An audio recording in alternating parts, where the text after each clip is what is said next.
नमस्कार दोस्तों, मैं अंकुर उपाध्याय स्वागत करता हूं आप सभी का एक बार फिर से अपनी नई वीडियो में।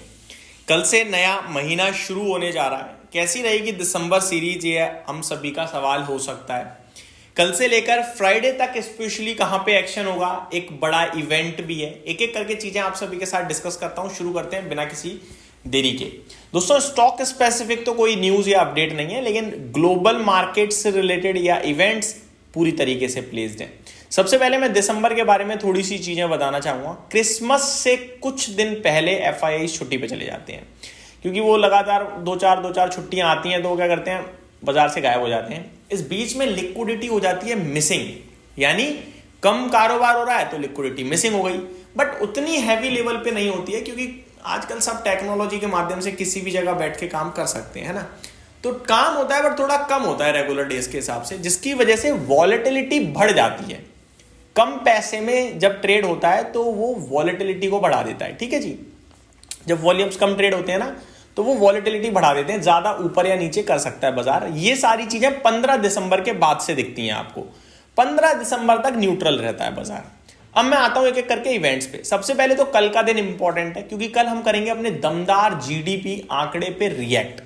प्लस अमेरिका से भी अच्छे संकेत आए हैं, प्लस गिफ्ट निफ्टी 107 पॉइंट ऊपर दिख रहा है। तो तीन दमदार संकेतों के दम पर भारतीय बाजार कहां ओपन होगा, यह देखना बड़ा इंटरेस्टिंग होगा, क्योंकि 26,200 पे हमारी क्लोजिंग है। 26,500 प्लस गिफ्ट निफ्टी दिख रहा है 107 पॉइंट्स की तेजी के साथ। तो अगर हम 100 पॉइंट ऊपर खोलते हैं तो 25,300 के पास पहुंचेंगे। 25,200 पे और सपोर्ट आने के चांसेस बढ़ जाएंगे, और एक्सपायरी पॉसिबिलिटीज है 26,400 के करीब हो जाए। ठीक है, परसों एक्सपायरी है, तो एक्सपायरी से रिलेटेड इंटरेस्टिंग रहेगा सब कुछ देखना, क्योंकि डेटा डेवलप होगा धीरे धीरे तेजी से। तो कल अगर हम 26,200 के जितने ज्यादा समय ऊपर रहेंगे उतना हमारे लिए पॉजिटिव है, क्योंकि 26,200 पे ही पुट राइटर एक्टिव हो रहा है, यानी सपोर्ट एक्टिव हो रहा है। तो 26,200 के नीचे थोड़ा नेगेटिव ट्रिगर बन जाएगा, जो कि 26,000 के आसपास लेके जा सकता है हमें। तो 26,200 के ऊपर रहेंगे तो 26,400 की तरफ के बारे में सोचेंगे।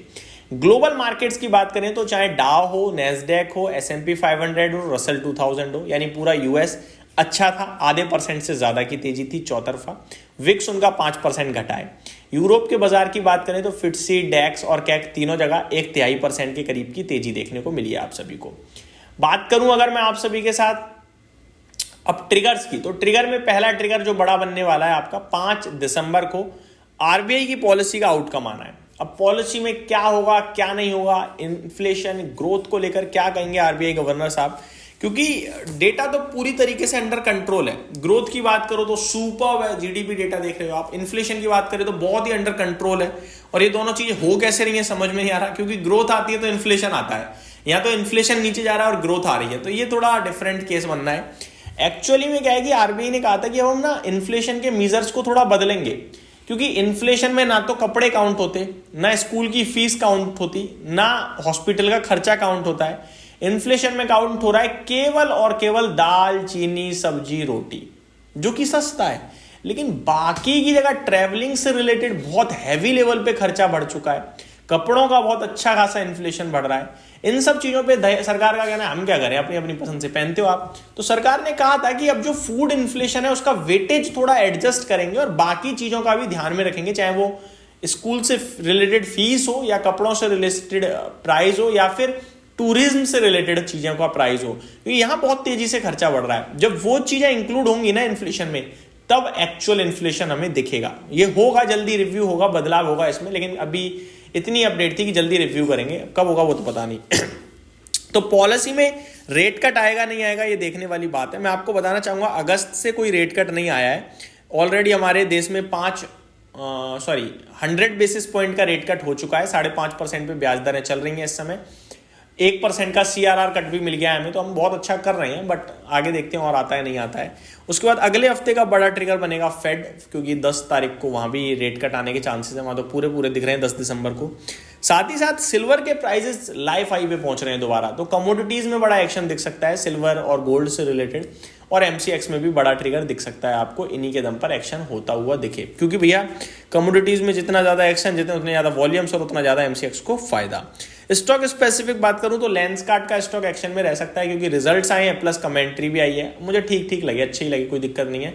बट लेंसकार्ट ऑलरेडी मेरे को काफ़ी महंगे वैल्यूएशंस पे लगता है, ये मेरा पर्सनल ओपिनियन है। स्टॉक्स की बात करूं दोस्तों तो वहाँ पे लार्ज कैप एक्शन में आजकल वही मुझे लग रहा है एक्शन में रहेंगे।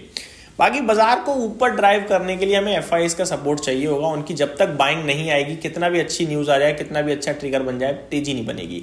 एफआईआईज की बाइंग जब तक नहीं मिल पाएगी तब तक, क्योंकि रिटेल ले नहीं रहा है, डीआई अकेले खरीदने वाले हैं, रिटेल भी बेच देता है या फिर कुछ नहीं करता है, और एफआईआईज अगर बेच देते हैं तो फिर वो कहीं ना कहीं बाइंग और सेलिंग न्यूट्रल हो जाती है और स्टॉक चलता नहीं है।